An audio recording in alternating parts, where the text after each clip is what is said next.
গত পর্বের পর আজ তোমাদের উদ্দেশ্যে সমাজবিজ্ঞানের বৈশিষ্ট্য ও গুরুত্ব বা প্রয়োজনীয়তা নিয়ে আলোচনা করব। প্রথমে সমাজবিজ্ঞানের প্রধান বৈশিষ্ট্যগুলো হল: ১. বৈজ্ঞানিক অধ্যয়ন। সমাজবিজ্ঞান সমাজ ও সামাজিক জীবনের ঘটনাগুলোকে বৈজ্ঞানিক পদ্ধতিতে পর্যবেক্ষণ, বিশ্লেষণ ও ব্যাখ্যা করে। ২. সামাজিক সম্পর্কের ওপর কেন্দ্রীভূত। এটি মানুষের পারস্পরিক সম্পর্ক, পারস্পরিক আচরণ এবং সামাজিক কাঠামো নিয়ে আলোচনা করে। ৩.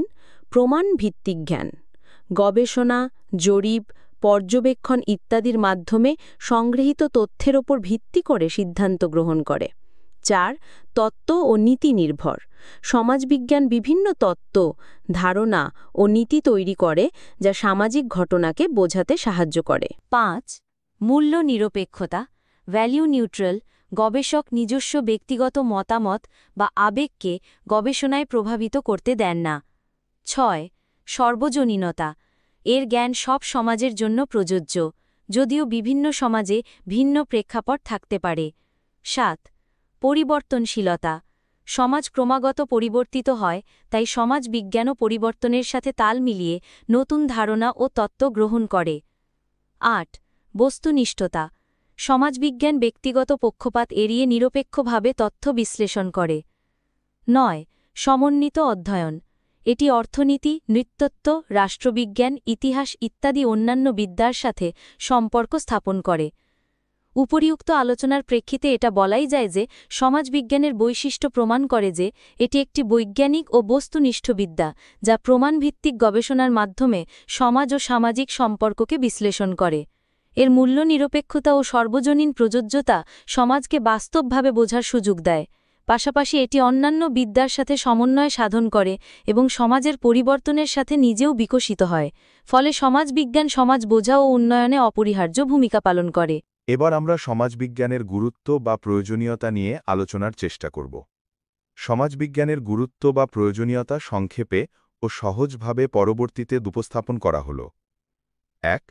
সমাজকে বোঝার সুযোগ দেয়। সমাজবিজ্ঞান আমাদের সমাজের কাঠামো, রীতিনীতি, মূল্যবোধ ও সংস্কৃতি সম্পর্কে স্পষ্ট ধারণা দেয়।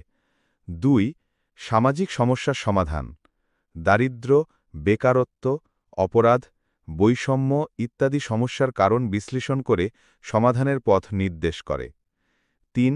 সামাজিক পরিবর্তনকে পরিচালনা করে। আধুনিকায়ন, প্রযুক্তি, নগরায়ন ইত্যাদির ফলে যে পরিবর্তন আসে তা বুঝে সঠিকভাবে পরিচালনায় সহায়তা করে। ৪. নীতি নির্ধারণে সহায়ক। শিক্ষা, স্বাস্থ্য, আইন, অর্থনীতি ইত্যাদি ক্ষেত্রে সঠিক নীতি প্রণয়নে সমাজবিজ্ঞান গুরুত্বপূর্ণ ভূমিকা রাখে। ৫. সামাজিক সংহতি বৃদ্ধি করে। মানুষে মানুষে বোঝাপড়া, সহযোগিতা ও সহমর্মিতা বাড়াতে সাহায্য করে। ৬. সাংস্কৃতিক সচেতনতা বৃদ্ধি। নিজের সংস্কৃতি ও অন্যান্য সংস্কৃতির প্রতি শ্রদ্ধা ও সহনশীলতা বাড়ায়। ৭. গবেষণা ও জ্ঞান উন্নয়ন। নতুন নতুন সামাজিক তত্ত্ব, তথ্য ও গবেষণা সমাজকে উন্নতির পথে এগিয়ে নিয়ে যায়। ৮. শিক্ষা ও পেশায় ভূমিকা। শিক্ষকতা, নীতি পরিকল্পনা, সমাজকর্ম, জনসংযোগ, উন্নয়ন সংস্থা ইত্যাদি ক্ষেত্রে দক্ষতা বাড়ায়। উপরিউক্ত আলোচনার প্রেক্ষিতে এটা বলাই যায় সমাজবিজ্ঞান সমাজের কাঠামো, সংস্কৃতি ও সামাজিক সম্পর্ক বোঝার জন্য অপরিহার্য। এটি সামাজিক সমস্যা শনাক্ত ও সমাধানে সহায়তা করে, নীতি প্রণয়নে দিক নির্দেশ দেয় এবং সামাজিক সংহতি ও পরিবর্তন পরিচালনায় গুরুত্বপূর্ণ ভূমিকা রাখে। ফলে সমাজের উন্নয়ন ও সুস্থ ধারায় অগ্রগতির জন্য সমাজবিজ্ঞান অপরিহার্য বিদ্যা।